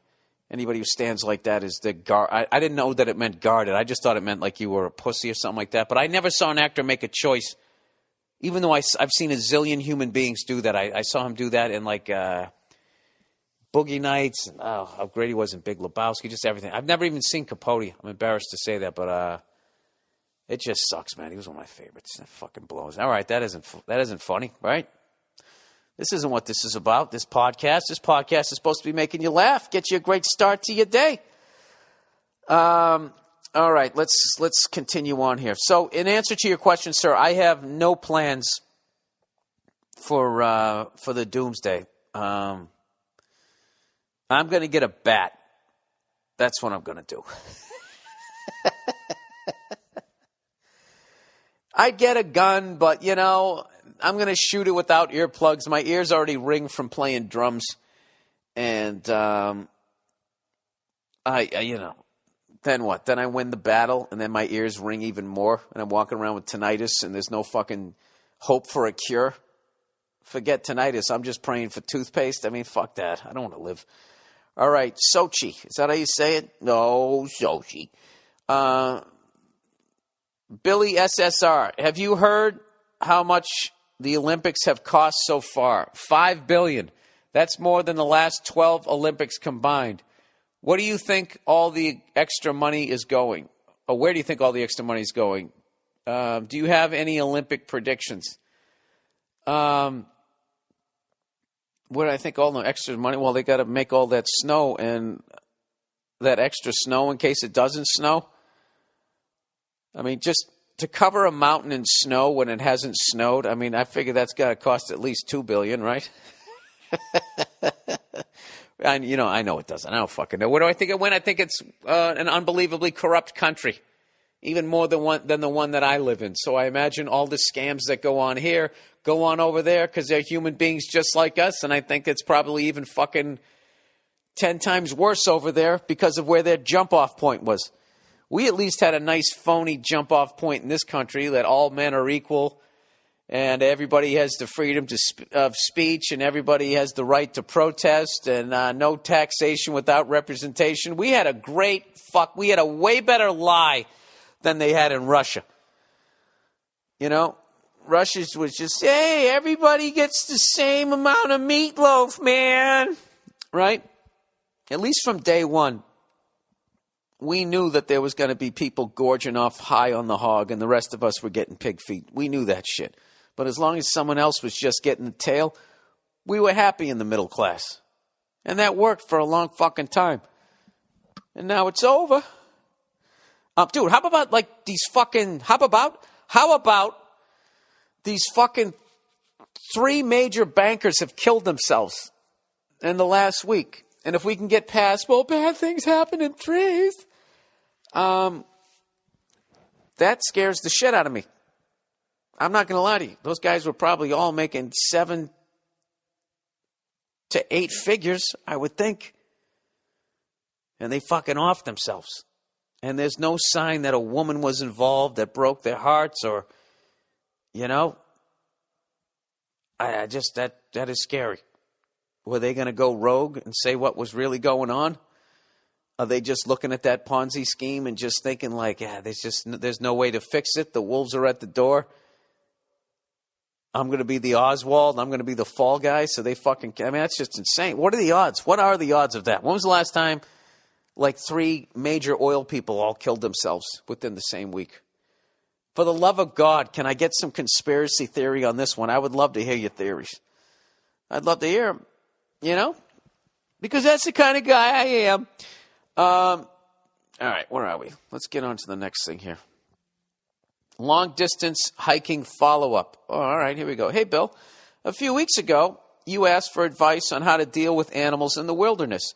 Most people that get mauled either left food in their... Oh, yeah, that's why I have this massive fear about going into the woods and accidentally stumbling upon a mama bear with their cubs or a mountain lion. I'm always on a trail, and to the left or the right of me is a higher like cliff, and the thing is just sitting there. You know when they sit there and they put their head down and their fucking shoulder and back muscles go like fucking, like if they were in a muscle competition, like that would be like the Schwarzenegger like stance. They put their head down. You know what I'm saying? Just waiting to pounce on me. This is what the person says. Most people that get mauled either left food in their tent or tried to pose for a picture with the animal or did some other dumb shit you would never do. But yes, on very rare occasions, an animal will attack somebody who did nothing wrong. Here is my advice if that happens. First of all, you did do something wrong. You ventured out into the wilderness. You left the tribe. You put yourself at risk. All right? I mean, I guess if you're in your backyard and there's a bear there, but if there's a bear in your backyard, that's urban sprawl he's not in your backyard. You're in his front yard. There's no fucking reason a bear should be outside your house. You need to move back down towards the village. All right there, antisocial? Get a hobby. Say hello to somebody. You know, have a couple of drinks, get some alcohol courage in you, and go walk up to the pretty girl and say hello. Okay? Stop trying to live with the fucking owls. All right, bears. If you're attacked by a bear, you should leave your backpack on to protect your back and use your hands to cover your neck. What about your face? Usually the bear will leave after a while, but if it starts to chew on you, that's when you need to fight back. Oh, really? What should I go with? Should I set up the overhand right with a couple of jabs? Or should I try to kick him in his bear balls? What if it's a woman? What do I do? Do I try to stick my toe in its vag? It's bear vag. It's badge. Mountain lions. With mountain lions, playing dead will not work. You need to fight back right away. Your best chance is to aim for the nose and eyes. Dude, this is fucking hilarious. I mean, I think I would have this shit wouldn't work against Mike Tyson. Forget about a fucking bear or a mountain lion. Wolves. Playing dead won't work in a wolf attack either. You can either climb a tree, put it in a headlock, or shove your fist down its throat. I'm not joking. Look it up. You know what I always thought you could do? I don't know about a wolf. I always thought this was my, when I'm laying in bed and I'm thinking about getting attacked by a fucking, some rabid dog or whatever. If somebody ever sicked their dog on me, when I'm laying in bed, totally relaxed and have my wits about me, and I don't have urine running down my leg as I run towards my Prius like I would in real life. My plan of attack was when the fucking dog is coming at you, you stick your forearm out and you just feed it to him. You just jam it right into his fucking mouth. And right as it clamps down and it has you, you then take your other fucking forearm and you come up over the top, smash down on the top of the thing's neck as you push your forearm up and you break its neck. You go bam, whap, which is the sound of a broken neck. Whap. Sorry, I don't know how to make the snap noise. I don't have a twig in here. That was my game plan. Either that or just stick your arm in there and you just fucking start stepping on the dog's feet. Because dogs are kind of pussies, man. They'll go after you, but the second you fucking do something back to you, you know what it is? They don't have any shame. They don't mind going, rah, rah, rah, and then getting hit and then going, yay, oh my God, what the fuck? Like, they don't give a shit. It's not like other dogs are going to, they can literally do that and then go on the other side of the block and get laid. There's like no, and they don't even remember what just happened unless there's still pain in their little dog paw. So, I don't fucking know. I don't even know what I'm talking about here. These are all creepy fucking questions. I always felt if I was on a boat and I saw an alligator swimming towards one of my friends and it went by the boat or a shark, I would just try to time it where I jump down and I just fucking land right on its head. And I just figured that alone would so freak it out they would leave. Or, you know, the shark or alligators would be feasting on two people. That's what I would be worried about after the shock. You know, when the shark's like, what you motherfucker, when it's coming back, that's what I think. Like sharks, I think just leave. Alligators, they just seem fucking relentless to me. All right, killer bees. Here we go. With killer bees, Africanized honeybees, you're supposed to run away for at least half a mile. Now, this I know. Do not flail your arms and do not kill one. They will swarm you if you kill one. But honestly, they look just like normal bees to me, so I don't know how to tell when you're in danger. Oh, my God. Run for a half a mile. For fucking half a mile. What's the fastest mile I ever ran was like a 6:18, like freshman year in high school when I weighed about 140-something pounds. I'm now $175. So I think I could run maybe a 7-minute. Even with the fear, just the pain is going to offset the adrenaline. That's going to be a long 15 minutes, people. Oh, God, can you imagine me? A balding, stung-up, fucking swollen redhead. Just coming over the hill. Jesus Christ, what a sight. All right, spiders kill almost nobody. Most can be very dangerous if you catch them at the wrong time. Some snake bites obviously require immediate medical care, but I would be more afraid of lightning if I were you. So yes, it can get gruesome, but these attacks are very rare. Absolutely. I mean, I know shark attacks are very rare, but it's just like, I would love to try surfing, but just the fact that, you got to understand that surfing is a sport where you're risking getting eaten alive. I mean, it's just not worth it. God damn it, it looks like fun, though, doesn't it? All right, basic travel advice. Oh, wait, I got to read some more advertising here before I get on with this fucking bullshit over here. Live reads. All right, we got two more, everybody. Two more. All right, Hulu Plus. Hulu Plus, everyone. You've probably tried Hulu.com. Now with Hulu Plus, you can watch your favorite shows anytime, anywhere. Hulu Plus lets you watch thousands of hit TV shows and a selection of acclaimed movies on your television or on the go with your smartphone or tablet. And it all streams in HD for the best viewing experience possible. With Hulu Plus, you can watch your favorite current TV shows like Saturday Night Live, Community, and Family Guy. You can also check out exclusive content, including Hulu originals like The Awesomes, starring SNL's Seth Meyers, And Moon Boy, starring Chris O'Dowd from Bridesmaids. Hulu Plus also offers a great selection of acclaimed films. For only $7.99 a month, you can stream as many TV shows and movies as you want, wherever you want. Right now, you can try Hulu Plus for free for 2 weeks when you go to huluplus.com/Bill. That's a special offer for my listeners. Make sure you use huluplus.com/Bill so you get the extended free trial and they know that I sent you. Go to huluplus.com/Bill now or click on the Hulu Plus banner on the podcast page at BillBurr.com. And last but certainly not least, the classic, Stamps.com, everyone. If you haven't heard yet, postage rates have changed again.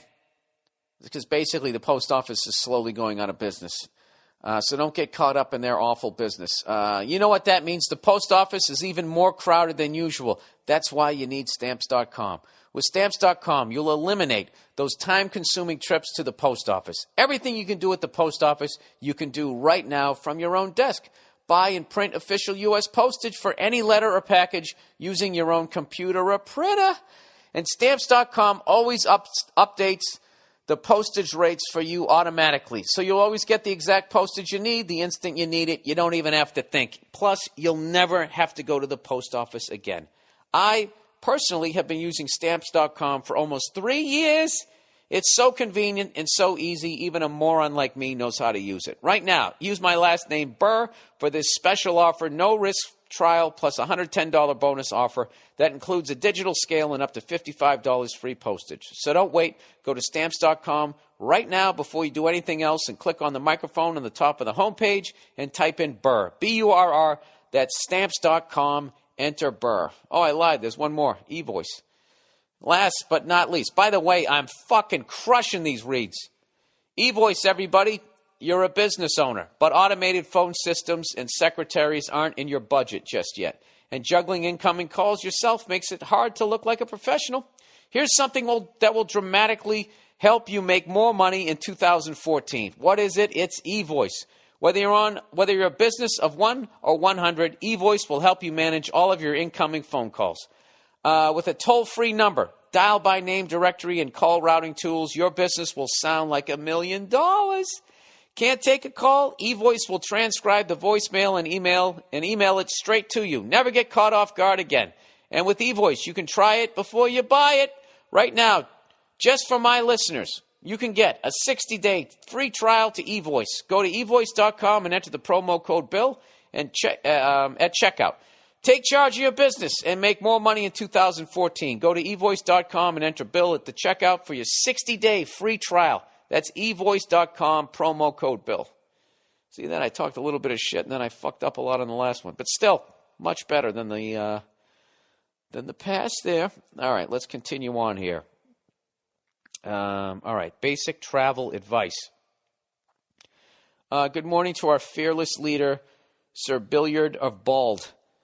I'm a 24-year-old, and me and the wife are taking a trip to Chicago. Wanted some advice on a couple of things. Neither of us has ever been on a plane before. You are a frequent flyer, so I wanted to know exactly what we can expect at the airport. When to be there, what clothes to prepare to take off, at what time, problems we will most likely run into, etc.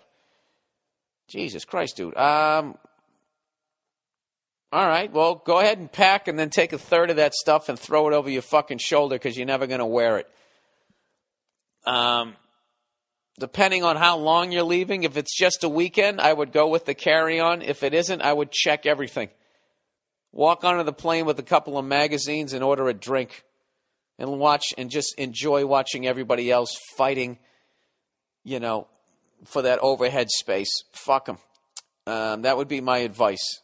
And also just know that your wife is going to bring half the fucking house and it's not worth telling her that she's not going to need it, all right? The only thing worse than having to pay for her extra bags is watching her cry that there's nothing to wear and then having to go downstairs to the fucking lobby mall there and pay 10 times the price to get her a fucking dress. All right, number 2, best places to eat there. Best burgers, slice of pizza, personal favorite too. I would like to add that I am milk white and redheaded like you, so a place that is not in the stabby, muggy part of town would be preferred. Really wanting some advice from an experienced vet. Thanks, and go fuck yourself. I don't know where the best places are to eat in Chicago. Like, I visit there and I just eat at the closest place, and then I go and do my show.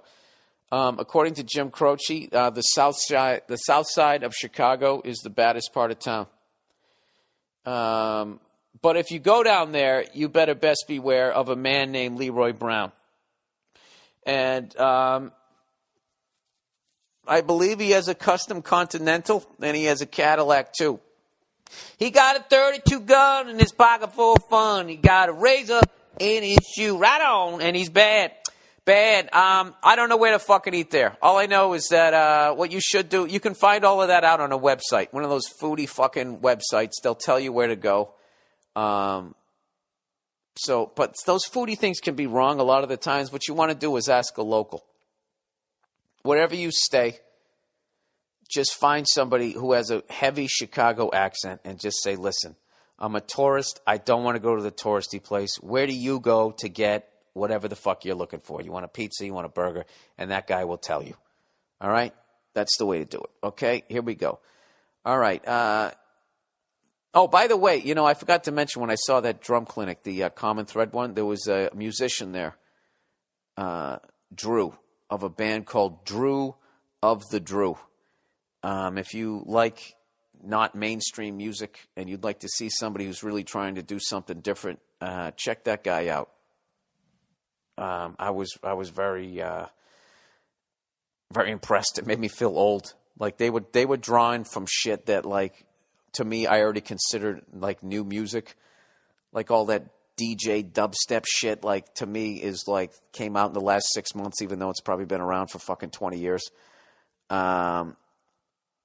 Anyways, Drew of the Drew, check it out. Anyways, gynophobia. Maybe I'll put up a link actually. Hey, Billy Bo Baggins. Is it gynophobia? You afraid of the gynecologist? I don't fucking know. I am a 20-year-old college guy who has, was it gynophobia? The fear of women. I've never heard of this.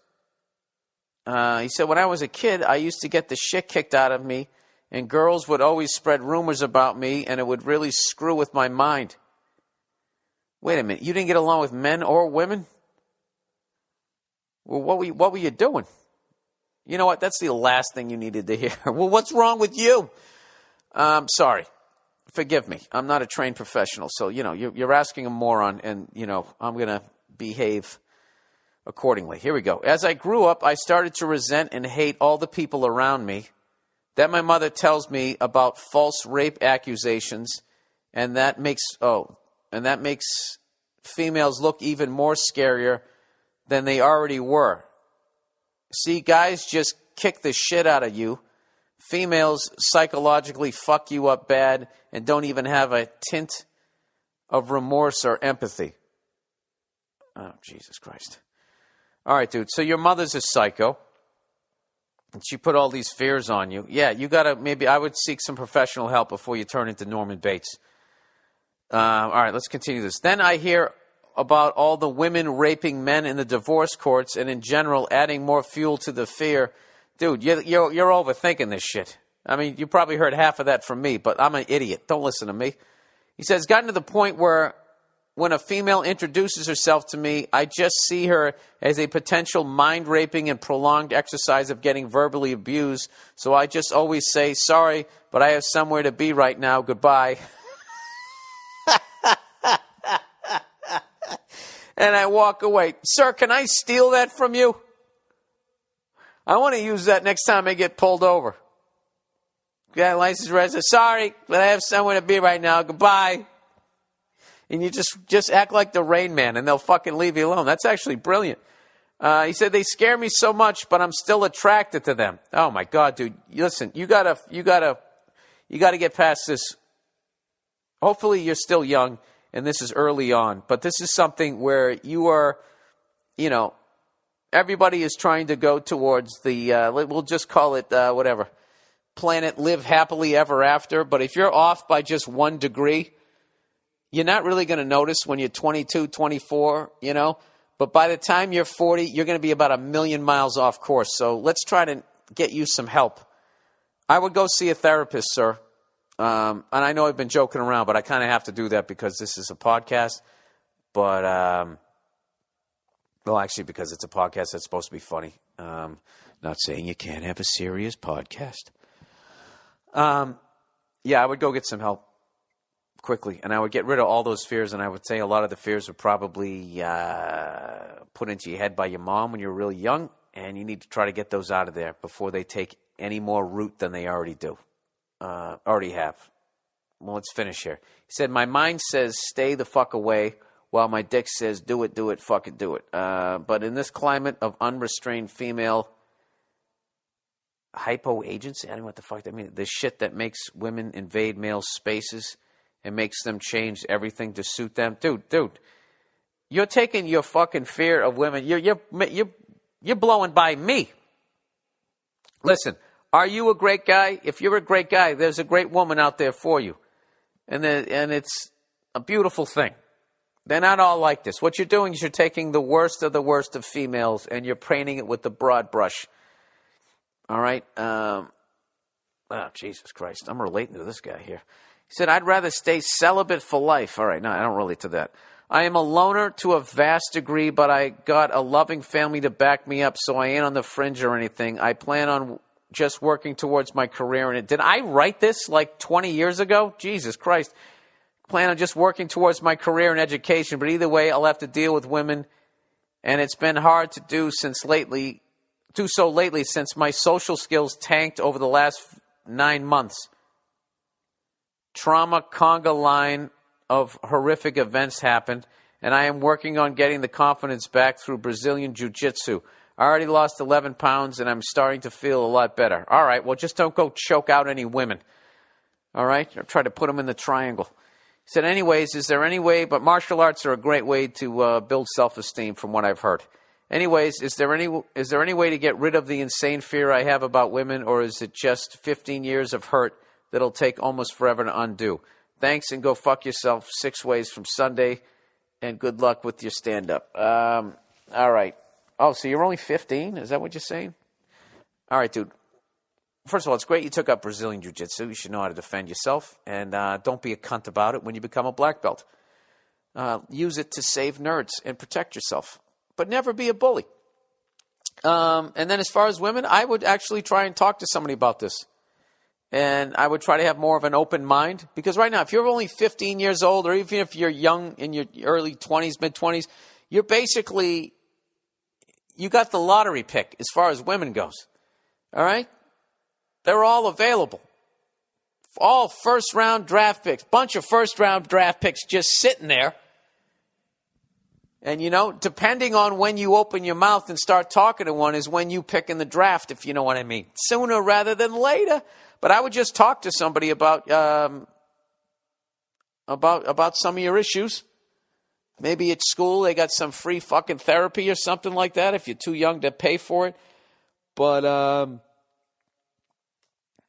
I don't know. I would talk to some of your guy friends about it. You know what I would do? I would openly talk about your fear of women to friends. You know, and I would sit down with your mother and just say, listen, I have major issues with women right now, and I think some of it stems from a lot of the negative things that you've said about them, and I need you to stop doing that because it's fucking with me. Don't say that part, but say it in a nicer way. But if she's, you know, I don't know. That's the hardest fucking thing is because you are born into the religion of your parents, you know, and into all of their beliefs. And hopefully they have more good than bad, but they're human, so they're going to be wrong. And, you know, when you're a little toddler all the way through like 7, 8 years old, your parents are godlike. You just think they know everything and they have all the answers. They never look unsure. You do everything that they fucking say. So a lot of that stuff just really takes deep root, like it's law in your head. And then in your teenage years, you start breaking away. You realize some of it's bullshit, and that's when some anger can come out and that type of stuff. So I would say what you're going through is normal. It's just that you maybe had an extreme helping of some fucking anti-woman shit, which I can relate to because I did too, and I had to fight through that shit. I mean, it took me, I didn't get married till I was 45. I had major fucking issues, but it's like anything. Look, just use the martial arts thing as a metaphor or a simile, whatever the fuck you're supposed to, whatever the right terminology is. Look, you did that, you stuck with that, you lost 11 pounds. You worked towards that. Look at what you're getting. You're getting positive results, and it hasn't been easy, right? But you keep showing up, you get positive results. I would do the same thing with your women issues. I would just start working on it. Next time a woman comes up and says hello, don't say I have somewhere to go. Just say hello back and stay in the conversation for as long as you can. And when you feel like bailing, just say, listen, I'm really shy around women, and it's something that I'm trying to work on. Just put it out there. And you know what? I guarantee 80% of them are going to say, aw. When they do that, they're going to love it. And next thing you know, you're out there watching a romantic comedy with some lady having a good time. But I would address it sooner than later. I'm telling you, dude, you think it's a mountain, it's stepping up onto the curb. It's all in your head. And that's totally normal because I would guess that your fears started when you were in your my mom's godlike phase of your life. So you think it's what's that fucking mountain Everest that everybody tries to climb up? It isn't. Okay, it's a little fucking anthill. And you can do it. All right? I believe in you. Good luck, sir. There you go. Well, that's the podcast for this week. Congratulations to the Seattle Seahawks. All right? You finally won. You fucking won the Super Bowl, and now I can't give you any more shit. Actually, I still will. Just stop doing that loudest crowd ever, all right? You got the fucking trophy. You've been there now. Act like you've been there before. Do not disappoint me next year. You know it's coming next year. You know it is. There's going to be so many people dressed up like characters. You're going to make the Raider fans. I don't even know what the expression is. I don't know what happened. Jesus Christ. Whatever happened to that Raider fan base? That crushes me every time they pan to the end zone. Everybody's out there, somebody dressed like Fred Flintstone. It's like, what are you doing? All right, that's the podcast. Oh, by the way, and I've been watching, I watched a bunch of hockey this week because of, I didn't watch any of the Super Bowl hype, but Jesus, with that Bruins performance against the Canadians. Jesus Christ. How do you not get up for a game against the Canadians? I know the Canadians have a good team, but Jesus Christ, we looked fucking horrific. But it's good, though. It's all good. Canadians have a good team, so hopefully we'll meet each other in the playoffs. And we'll have another classic. That's what I'm hoping for. So, all right, that's it. Where the hell am I this week? I'm going to be in a casino outside of Minneapolis. It's already sold out, so thank you to everybody in Davenport and every other goddamn city out there in Minnesota. And I can't wait to get out there. Hopefully it doesn't fucking snow.